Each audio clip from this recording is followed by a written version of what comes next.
மக்களே வணக்கம். எலெக்ஷனை பற்றி சூடாக சுவையாக இங்கே ஒரு விவாதம் போயிட்டுருக்கு. 3 ஃப்ரெண்ட்ஸுக்குள்ளார நீங்கள் எப்படி வீட்டில் பேசுவீங்க? ஒரு டின்னர் டேபிள் எப்படி பேசுவீங்க உங்கள் ஃபேமிலிக்குள்ளார? அந்த மாதிரி நாங்கள் தமிழ்நாடு அரசியலை பற்றி பேசிகிட்டு இருக்கோம். 2026 சட்டமன்ற தேர்தல் ஏப்ரல் 23 நடக்க போகுது. அதில் வந்து ஒரு ஒரு சென்ட்ரல் பார்ட்டியாக இப்போ ஆளுகின்ற கட்சியாக இருக்கிற திமுக அப்புறம் ஒரு கூட்டணி அவங்களுடைய வாய்ப்பை பற்றி பேச போகிறோம். என் பேர் டிஎன் ரகு டிஎன்ஆர், என்னோட வாஷிங்டன் சுரேஷ் அவர்கள், அப்புறம் சித்தார்த் பிரபாகர் ஃப்ரம் சென்னை. சித்து, நான் உங்களே ஆரம்பிக்கிறேன்.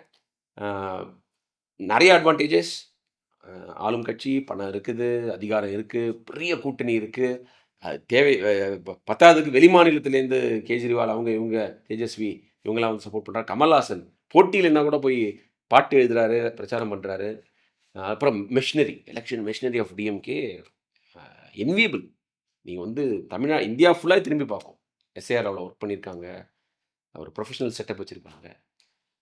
அப்புறம் ஒரு stability at the top, leadership confusion கிடையாது. வேலுமணியை சீஃப் மினிஸ்டர் ஆக்கிடுவாங்களா பிஜேபிங்கிற ஒரு இது கிடையாது. விஜய்க்கு என்ன தெரியுங்கிற ஒரு கேள்வி கிடையாது. 5 வருஷம் ஆட்சி பண்ணிட்டாரு, டெப்யூட்டி சீஃப் மினிஸ்டர் இருந்தார். ஒரு வெல் ஆயில்டு மெஷினாக இருக்கிறாங்க. அதில் ஒரு சிங்ஸே இல்லை, குறைபாடே இல்லை, அப்படி ஒரு கட்சியாக இருக்காங்க. அவங்களோட வாய்ப்பை பற்றி பேசணுங்கிறதே ஒரு ஆச்சரியமான விஷயம் தானே இருக்குது. ஒரு விக்டரியே வந்து should be taken for granted அப்படின்னு தோணுது. That is exactly the point sir. ஒரு 3-4 மந்த்ஸ்க்கு முன்னாடி டிஎம்கேயோட victory was taken for granted. In fact ஒரு ரொம்ப இம்பார்ட்டண்டான ஒரு நியூஸ் ரூமில் ஈரோடு ஈஸ்டா அதோடைய பை எலெக்ஷன் ஒரு 2025 ஸ்டார்டிங்கில் நடந்துச்சு. அப்போது அதில் வந்து அதிமுக அலையன்ஸ் கேண்டிடேட்டே போடல, வெறும் நாம் தமிழர் மட்டும் தான் கேண்டிடேட் போட்டாங்க.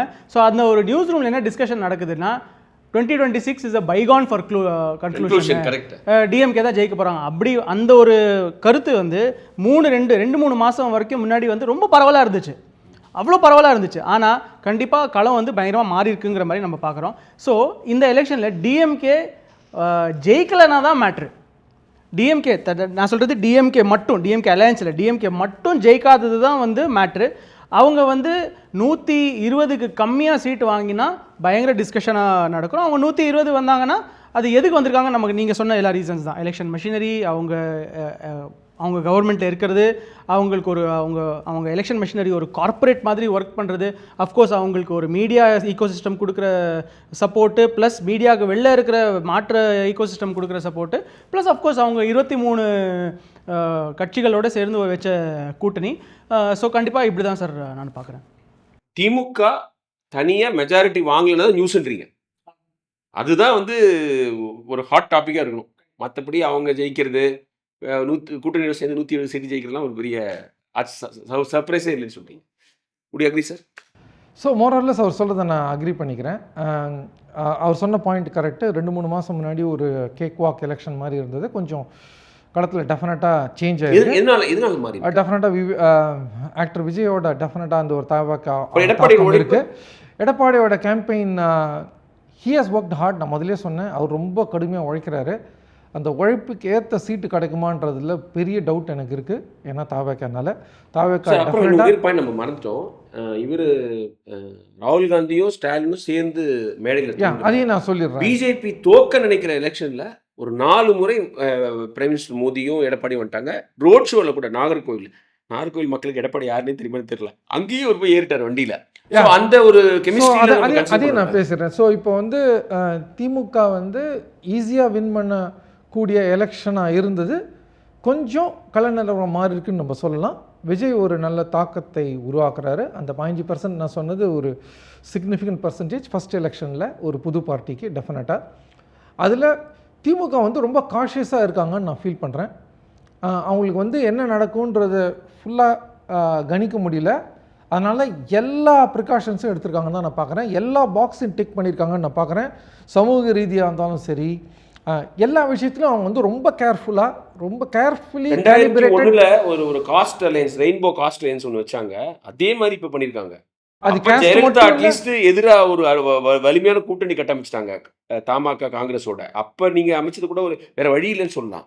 இப்ப காங்கிரஸ், விசிகே எல்லாமே இருக்கிற போது நீங்க கொண்டு வந்து மற்ற சின்ன ஜாதி கட்சிகள்ல இருந்து கருணாஸ், அப்புறம் கொங்கு மக்கள் தேசிய கட்சி, அது இது, அப்புறம் முத்தேரர் கட்சி, இதெல்லாம் கூப்பிட்டு வராங்கிறத நீங்க சொல்றீங்க. ஸோ இதில் என்னன்னா ரொம்ப கேர்ஃபுல்லாக, I think it starts from the top. CM Stalin அவர்கள் ரொம்ப நுணுக்கமாக அரசியலை பார்த்து செந்தில் பாலாஜியை மூவ் பண்ணதே ஒரு மூவ் தான் நான் ஃபீல் பண்ணுறேன். It will be surprising. நீங்கள் பாருங்கள், கோயம்புத்தூரில் திமுக கொஞ்சம் பெட்டராக பர்ஃபார்ம் பண்ண போகுது இந்த வாட்டி. It will be a surprise. நிறைய பேர் நினச்சிட்டு இருக்காங்க கேக் வாக்கு அண்ணாமலை போனாருன்னு. அண்ணாமலை போனாலும் செந்தில் பாலாஜியோட எஃபெக்ட் நமக்கு பிடிக்குதோ பிடிக்கலையோ கோயம்புத்தூர் டிஸ்ட்ரிக்டில் இருக்கும். அது ஒரு சேஞ்ச் நடக்கும். அங்கே சென்னையில் ஒரு சேஞ்ச் நடக்கும். தாவேகா கொஞ்சம் ஸ்ட்ராங்காக பர்ஃபார்ம் பண்ணுறாங்க. அதை ஆஃப்செட் பண்ணுவாங்க கோயம்புத்தூரில் நான் ஃபீல் பண்ணுறேன். டெஃபினட்டாக அது 3-4 தொகுதினா கூட 2-3 தொகுதினா கூட it will make a difference. So இதெல்லாம் நீங்கள் பார்த்தீங்கன்னா திமுகவுக்கு ஒரே ஒரு பிக் நெகட்டிவ்னா நீங்கள் சொன்ன பாயிண்ட் காங்கிரஸ் திமுக அலையன்ஸ்லேருந்து வெளில போகிறதுக்கு உண்டான எல்லா விஷயத்தையும் பண்ணி வச்சுட்டாங்க. இந்த எலெக்ஷன் முடிஞ்ச மறுநாளே, ரிசல்ட் வந்த மறுநாள் காங்கிரஸ் போகிறதுக்கு உண்டான வாய்ப்புகள் இருக்குது. மறுநாள் நான் சொல்கிறது நான் ரிட்டோரிக்கலாக சொல்கிறேன், இம்மீடியட்டாக. ஏன்னா அவங்க வந்து அவங்களோட கால்குலேஷன் 2029 எம்ஜிஆரோட ஃபார்முலாவை ரிவைவ் பண்ண ட்ரை பண்ணுறாங்க விஜயை வச்சு. 27 for the national party, 13 for the regional party TVK in the Lok Sabha and reverse for 2031. அந்த ஃபார்முலா ரிவைவ் பண்ண ட்ரை பண்ணுறாங்க. அதனால தான் அவர் வந்து ஸ்டாலின் அவர்களோட ராகுல் காந்தி இல்லை. ரெண்டாவது விஷயம், ஏன் அதை ராகுல் காந்தி பண்ணுறாருன்றதை நம்ம கொஞ்சம் பின்னோக்கி பார்த்தோம்னா 2029 எலெக்ஷனில் ராகுல் காந்தியை 2024 எக்ஸ்பிளிசிட்டாக ராகுல் காந்தியை பிரதமர் வேட்பாளராக 19 அறிவிச்சிட்டாரு. 24 ஸ்டாலின் அவர்கள் கேர்ஃபுல்லாக ராகுல் காந்தி பிரதமர்னு சொல்லலை. 2019 அவர் ஒத்ததான் சொன்னார். 2024 அவர் சொல்லலைங்கிறது ராகுல் காந்தி அவர்களுக்கு ஒரு பெரிய ஈகோ இஷ்யூ. அந்த இஷ்யூவில் ஆரம்பித்து பெர்குலேட் ஆகி கொஞ்சம் கொஞ்சம் போய் நிறைய சீட்டு கேட்குறதுலாம் ஒரு டாக்டிக் தான், வேற வழி இல்லை. 2019 ஸ்டாலின் சொன்னதை ராகுலே ரசிக்கல. ஏன்னா that affected coalition elsewhere. Correct. Like இவர் முலாயம் சிங் யாதவோட பையன்லாம் வந்து நானும் ரேஸில் இருக்கேன், இவரை மட்டும் சொல்லிட்டீங்கன்னு சொல்லிட்டாரு. இல்லை சார், ஆக்சுவலாக ராகுல் ஸ்டாலின் பிரச்சனை வந்து இன்னும் காரணம் எதுவுமே கிளியர் கட்டாக தெரியல என்னை பொறுத்த வரைக்கும். நீங்கள் சொல்றது ஒரு ஸ்பெகுலேஷன். டிஎம்கே உங்களே ஏன்னு தெரியல, ஏன் வந்து பாரமுகமாக இருக்காரு, ஏன் வந்து ஒரு ஒரு ஒரு வார்ம்த் இல்லை, பழைய பிரதர்லி அந்த இது இல்லை சார். இது வந்து ஸ்பெகுலேஷன் இல்லை சார். நான் I will give it you sir. வந்து டச் பண்ணியாச்சு, நம்ம லெட்ஸ் மூவ் ஆன். இப்போ நீங்க வந்து வீக் பாயிண்ட்னா காங்கிரஸ் வந்து அந்த ஒரு கெமிஸ்ட்ரி இல்லை. ரெண்டாவது வீக் பாயிண்ட் நான் சொல்றேன், விசிகேக்கு 8 சீட்டு கொடுத்தாலும் அந்த ஒரு முந்திருந்த அந்த ஒரு டிஎம்கே விசிகேயோட கெமிஸ்ட்ரி அந்த அளவுக்கு இல்லை. நம்பர் 2. மூணாவது பாயிண்ட்டை, டிஎம்டிகேக்கு 10 சீட்டு கொடுத்தது சம் கேசஸ் அது வந்து ஒரு ஸ்ட்ராட்டஜிக் மூவ்னு சொன்னாலுமே அவங்க வின் பண்ணுற வேண்டிய தொகுதிகள்னு சொல்லி ஒரு 5-6 கொடுத்து அவங்கள நிறுத்தியிருந்தாங்கன்னா இந்த அலையன்ஸ் கெமிஸ்ட்ரி இன்னும் பெட்டராக இருந்திருக்கும். அந்த 10 தொகுதி கொடுத்தது டிஎம்கேக்கு the strategic mistake by that is the only place I think CM Stalin made a strategic mistake of giving more seats to an alliance party that doesn't deserve 10 seats. அந்த 10 சீட்டுக்கு பதிலா 5-6 நிறுத்திடலாம்னா ஜெயிக்கிறது 3 தான்.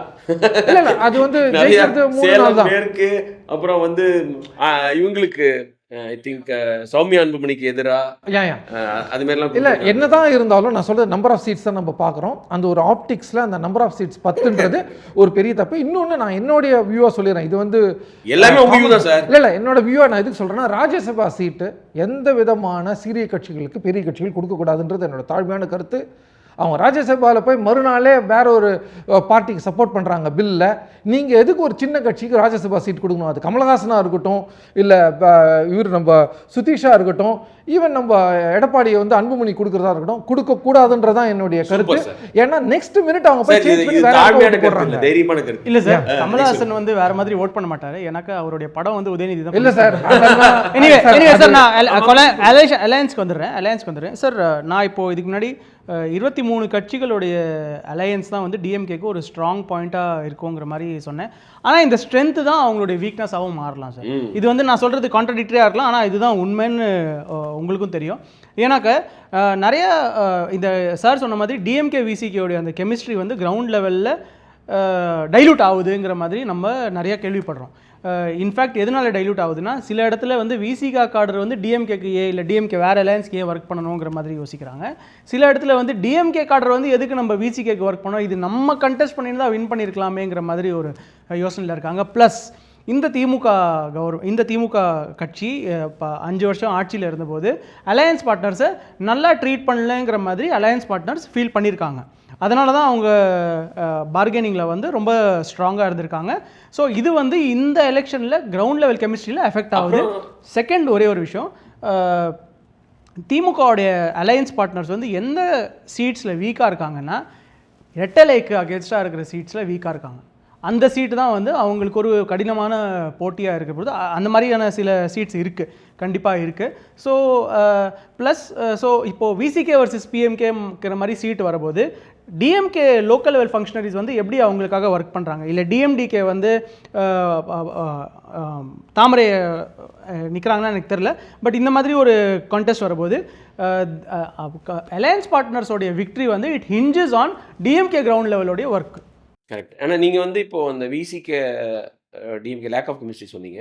5 வருடங்களாக தலித் மக்களுக்கு எதிராக நடந்த இதுக்கு கொடுமைகள்லாம் அல்லது அட்ராசிட்டிஸ் வந்து திமுக கொஞ்சம் பெட்டராக ஹேண்டில் பண்ணியிருக்கணும், அதுக்கு நீதி வாங்கி கொடுத்துருக்கணும், அல்லது விசிகே சரியாக ஃபைட் பண்ணல. அது வேங்கவேராக இருக்கட்டும், ஆணவ கொலையாக இருக்கட்டும், அதுக்கெலாம் வந்து விசிகேவுடைய போராட்டமே இன்னும் கொஞ்சம் தீவிரமாகவும் அதுக்கு சஸ்டெயின்டாகவும் இருந்துக்கணும்னு தலித் மக்களே நினைக்கிறதா ஒரு பேச்சு இருக்குது. சார், தலித் மக்கள் என்ன நினைக்கிறாங்கன்னா சோஷியல் ஜஸ்டிஸ்ன்னு சொல்கிற கட்சி தான் வந்து எங்களை ப்ரொடெக்ட் பண்ணுவாங்கன்னு நினைக்கிறாங்க.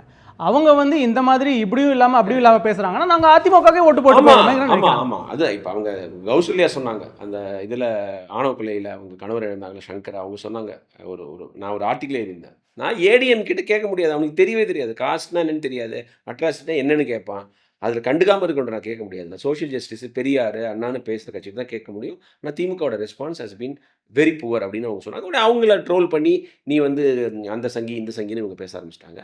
அப்புறம் திருமாவளவன் நான் காட்டுமன்னார் கோவிலில் போட்டியிடுவேன்னு சொல்லி திருப்பி பேக் ட்ராக் பண்ணதும் விசிகேக்கு ஒரு பெரிய மன வருத்தத்தை ஏற்படுத்தியிருக்கு. கட்சி தலைவரை ஒரு ஸ்டெப் பேக்வேர்டு எடுக்க வச்சுட்டாங்க. அது வந்து அது திமுகவுடைய வெளிப்படையாக பங்கு இல்லை, ஆனால் நிச்சயமாக இருந்திருக்கும்னு விசிகா காடரே அதை பற்றி ஃபீல் பண்ணியிருக்காங்க. ஆமாம், ஹிந்து ஆர்டிக்கலில் பேசியிருக்காங்க. வித் ஆல் தீஸ் திங்ஸ் நம்ம வந்து do not discount the counter polarisation against 1 years in that belt. நீங்கள் அண்டர் எஸ்டிமேட் பண்ணாதீங்க. அந்த counter polarisation might work because இல்லை சார், அங்கதான் விஜய் வந்து தலித் ஓட்ஸ் எடுக்கிறாருங்கிற ஒரு சொல்லிடுறேன். இந்த Premalatha VCK DMK combine can beat PMK in those areas. அதை அண்டர் எஸ்டிமேட் பண்ண நாங்கள் நீங்கள் வேற ஒரு டாபிக் போறீங்க. நாங்கள் வந்து அதை அண்டர் எஸ்டிமேட் அப்படிலாம் சொல்ல, விசிகே தலைவரை வந்து பின்வாங்க வச்சது விசிகே காட்டுறதுக்கு வருத்தம் இல்லை சார், அது இல்லை ரைட். அப்புறம் வந்து விஜய் இவர் சொன்ன மாதிரி விஜய் வந்து கிளியர் கட்டா there is some affinity Dalit மக்கள். இவர் விஜய் இஸ் நோ திருமாவளவனோட 30 வருஷம் போராட்டத்து ஜெயண்ட் அவர். அப்புறம் நான் வந்து நான் தலித்ஸாக தலித் இஷ்யூஸை பேசுகிறோம், நம்ம கன்சாலிடேட் அவங்க பின்னாடி நிற்கிறோம் அப்படின்லாம் நினைக்கிறோம். பட் அவங்க வழி அவங்களுக்கு தான், அவங்க மட்டும்தான் போராடி அதை நாங்கள் சரி பண்ண முடியும். நம்மலாம் பேசலாம், நான் தலித்ஸு நம்ம அனுபவிச்சு லிவ்ட் எக்ஸ்பீரியன்ஸ் நம்மளுக்கு கிடையாது. அதனால் நம்ம அந்த மூமெண்ட்டுக்கு லீடராகவும் முடியாது, நம்ம வந்து சாலிடாரிட்டி மட்டும்தான் எக்ஸ்பிரஸ் பண்ணலாம். ஸோ அவங்களுக்கு தெரியும், அவங்க ஏதோ சம் ரீசனுக்காக விஜய் பின்னாடி போகலாம். நானும் சித்தார்த்தும் பலமுறை பேசியிருக்கோம். எங்களுக்கு வருத்தம், விசிக தோத்துதுன்னா அந்த ஒரு தலித் மூவ்மெண்ட்டுக்கே, இண்டிபெண்டாக இருக்கிற தலித் மூவ்மெண்ட்டுக்கே அது ஒரு செட்பேக். அது 8 தொகுதி நிற்கிறாங்க. என்னோட கட் ஃபீலிங் 8லையுமே தோப்பாங்கன்னு சார். இன்ஃபேக்ட் தமிழ்நாடு வந்து சோஷியல் ஜஸ்டிஸோட ஒரு ஐக்கானாக மாறணும்னா என்னுடைய personal opinion doctor Thirumavalavan deputy chief மினிஸ்டராக வரணும். அந்த மாதிரி ஒரு சூழல் வந்ததுன்னா தமிழ்நாடுக்கு அது ரொம்ப முக்கியமான ஒரு மாற்றமாக இருக்கும். வந்திருக்கலாமே. அதுதானே திமுக விரும்பல. திமுக டெஃபினட்டாக விரும்ப மாட்டாங்க. நான் திமுகவுக்கு உள்ளார தலித் எம்பவர்மெண்ட் இருந்ததுன்னா திருமாவளவன் கட்சி ஆரம்பிச்சிக்க மாட்டார். நான் திருமாவளவன் முன்னாடியே சொல்லுவேன், இது அவருடைய சிந்தனைகள்லாம் திமுக சிந்தனைகள் தான். அவரே திமுக கேண்டிடேட் செலெக்ஷனுக்கு போயிருக்காரு. திமுகவில் நடக்கல, ஏன்னா இண்டிபெண்டாக இயங்க முடியாது. இங்கே தலித் அட்ராசிட்டிஸை பற்றி ராசா பேசுனதே கிடையாது, பேச மாட்டார். பேசினா கட்சிக்கு வந்து கேட்டுருவாங்க, எப்பா நீ இப்படி பேசுனேன்னா மற்ற காசுலாம் நம்மளை ஆன்டகனைஸ் பண்ணி நம்ம ஓட்டு போட மாட்டோம். இந்த பயம் அவங்களுக்கு இருந்துகிட்டே இருக்கும். ஏன்னா இந்த சமூக நீதி சமத்துவம் எல்லாத்தையும் விட திமுக முக்கியம். பவர் கேட்டால் பவர் இருந்தால் நாங்கள் ஏதாவது மாற்றம் கொண்டு வர முடியுமாங்க. பட் அது இல்லை, பவர் கொடுக்குற பெர்க்ஸ் தான் காரணம். ஸோ அந்த ஒரு அதாவது 2021ல் 24ல் இருந்த கெமிஸ்ட்ரி திமுக கூட்டணியில் இல்லைங்கிறது தான் டேக். ஸோ இப்போ நீங்கள் விஜய் பற்றி திருப்பி பேசினதால் தான் நான் அதை திருப்பி சொல்கிறேன். அதை வந்து அண்டர்லைன் பண்ணணும்னு நினைக்கிறேன். நான் விஜய் வந்து தலித்தை பற்றியெல்லாம் பெருசாக பேசலை. அதனால தான் நான் சொன்னேன் 2026 ஒரு ட்ரெய்லர் தான் அவருக்கு. 2031 தான் அவர் ஸ்ட்ராங்கராக வருவார். 2026 அவர் எதிர்க்கட்சி தலைவராக கூட ஆக முடியாது. அவர் டெஃபினட்டா ஒரு சார், இல்ல, ஃபோர்ஸ் இல்ல இருக்கு. சார், பட் தலித் விஜய் அரசியலை சார், பத்தி விஜய் அவர் பேசுறதும் இல்ல, கிடையாது. நம்ம டிஎம்கே பத்தி தலித் பேசுறோம் எம்பவர்மெண்ட்னா சார். என்னென்ன தெரியுமான்னா எனக்கு சார் தெரியல. அதெல்லாம் நான் அக்னாலஜ் பண்ணிட்டோம் சார். நாங்க விஜய் பண்ணாரு, விஜய் இல்ல அந்த தெரியாதுன்னு ஓட்டு வருமான்றது நான் ஓட்டு இல்ல நாங்க வருமானம் என்ன சார், நீங்க வந்து இதுல இப்ப ஆக்சுவலா நாங்க சொல்லாத பாயிண்ட் நீங்க இது பண்றீங்க. நான் என்ன சொன்னேன்னா, for some reason Dalit sir going for Vijay. இல்ல வரலன்றேன் நான் சார், வரலன்னு நான் உங்களுக்கு சொல்றேன். சார், நான் உங்களுக்கு நிலவரத்தை சொல்றேன் சார், நான் உங்களுக்கு நிலவரத்தை நான் அந்த சொல்றேன். அளவுக்கு வரலன்னு சார், நீங்க சொல்றேன். நீங்க நீங்க அந்த சொல்றது அளவுக்கு வரலன்னு சார், நீங்க சொல்றேன். சொல்றத நான் சரி, சார், நீங்க சொல்றத நான் வந்து ஏன் மறுக்கிறேன்னா, எனக்கு வந்து ஒரு சீனியர் பியூரோக்ராட் ஃபோன் பண்ணி லாங் டிஸ்கஷனில் அவர் கிளியராக சொன்னார், தமிழ்நாடோடைய ஒரு இன்கிரைன் தாட், இது மேபி உங்கள் அமெரிக்கன் சர்க்கிள்ஸில் மேபி பர்குலேட் ஆயிருக்கான்னு எனக்கு தெரியாது. இன்கிரைன் தாட் என்னென்னா, நிறைய தலித் கம்யூனிட்டிஸில் விஜயை வந்து தலிதாங்கிற மாதிரி ஒரு கொஸ்டின் இருக்குது. நிறைய தேவர் கம்யூனிட்டிஸில் அஜித் வந்து நம்ம ஆளுங்கிற மாதிரி ஒரு டிவிஷன் இருக்குது. இது வந்து தமிழ்நாடுடைய உண்மை. இது வந்து மேலிடத்து கம்யூனிட்டிஸ்லேயோ இல்லை அர்பன் சொசைட்டிஸ்லேயோ பேசுகிறாங்களா எனக்கு தெரியாது. ஆனால் இவர் வந்து பியூரோக்ராட் எங்கிட்ட பேச இது உண்மை, இது உண்மை. இல்ல சார், அதுக்கு ஒரு கவுண்டர் பாயிண்ட் சொல்லிடுறேன். அதே தலித் ரசிகர்கள் ரஜினி ரசிகர்களாகவும் இருக்காங்க, அஜித் ரசிகர்களாகவும் இருக்காங்க, சிவகார்த்திகேயன் ரசிகர்களாகவும் இருக்காங்க, தனுஷ் ரசிகர்களாகவும் இருக்காங்க. நீங்க வந்து ஒரு மோனோலித்திக்கா ஒரு ஓட்டு சார், அவங்க வந்து எலெக்ஷன்ல நிக்கறாரு. ஆனா ரஜினிகாந்தை பொறுத்த வரைக்கும் அவர் எலெக்ஷன்ல நிக்க வேணாம், இன்டைரக்டா அவர் சொல்லிட்டாரு. இவரு நிக்கறாரு சார். நீங்க மத்த ரசிகர்லாம் சொல்றது கரெக்ட் இல்ல. ஆனா இவரு நிக்கறாரு. நீங்க சொன்ன ஒருத்தர் கூட அரசியலுக்கு வரல ஆமா, சார். இவரு அரசியலுக்கு வந்திருக்காரு. Correct sir.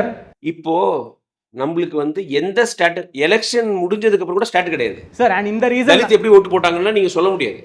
அல்ல சொல்லலாம் ஒரு சார், இந்த ரீசன்னால தான் அஜித் சொல்லலாம் சார். இந்த ரீசன்ல தான் சார், அஜித் வந்து அஜித் ஏடிஎம்கே கோட் பண்றாங்க. இந்த ரீசன் சர்டன் டிகிரி சொல்லலாம் சார். நம்ம ஓரளவுக்கு சொல்லலாம். ஏன்னா அந்த பூத்ல தெரிஞ்சிரும் அந்த எந்த கம்யூனிட்டி எந்த கம்யூனிட்டி. இப்போ நீங்க வந்து ஒரு ரிசர்வ் தொகுதியில உங்களுக்கு பாப்புலேஷன் அதிகமா இருக்கும், இந்த பேசிஸ்ல வச்சு நம்ம சொல்லுவோம். ரிசர்வ் மட்டும் இல்ல சார். இல்ல ஒரு அக்யூரேட்டா சொல்ல முடியாது சார். ஒரு எல்லாமே அசம்ப்ஷன் தான். ஆனா எங்களுக்கு தரவுகள் கிடையாது.